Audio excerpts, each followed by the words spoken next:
Hello, हाय, नमस्ते. आजच्या mini ब्लॉगमध्ये तुमचे स्वागत आहे. आजच्या मिनी ब्लॉगच्या रुटीननुसार मी 6:30 उठले. उठल्यानंतर मी एक ग्लास पाणी पिले व पुढील कामाला लागले. आधी झाडू मारून घेते, नंतर मी फरशी पुसून घेते. आता मी आंघोळीला जाते. आता माझी आंघोळ आवरली आहे.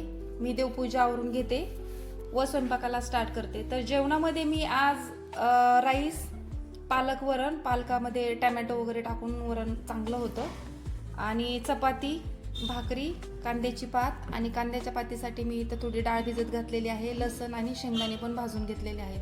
आणि कुकिंग चॅनलसाठी मी पॅटेटो उकळून ठेवलेले आहेत.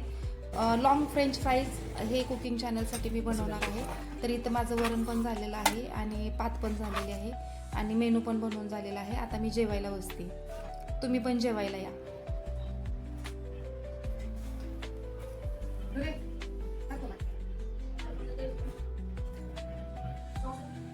मी आता सलूनसाठी निघते. जेवण आवरून झाले.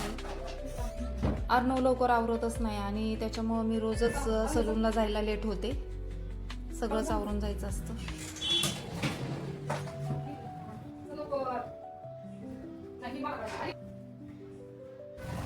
हा रस्त्याने पण कसा गोंधळ घालतोय, चलतोय.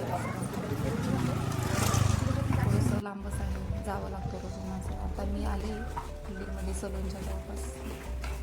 आता मी सलूनमध्ये आले आणि आता आयब्रोचे पण क्लायंट आहेत. जास्त करून तर आयब्रोचेच क्लायंट असतात. एवढं उशिरा 8 वाजता फेशियलचं क्लायंट आलं होतं. तर मी मित्रांनो आता सलून बंद करत आहे. आजचा ब्लॉग बघितल्याबद्दल धन्यवाद. असेच बघत राहा, थोडा सपोर्ट करा मला. माझं सलून थोडं नवीन आहे. तर भेटूया नंतर. Thank you so much.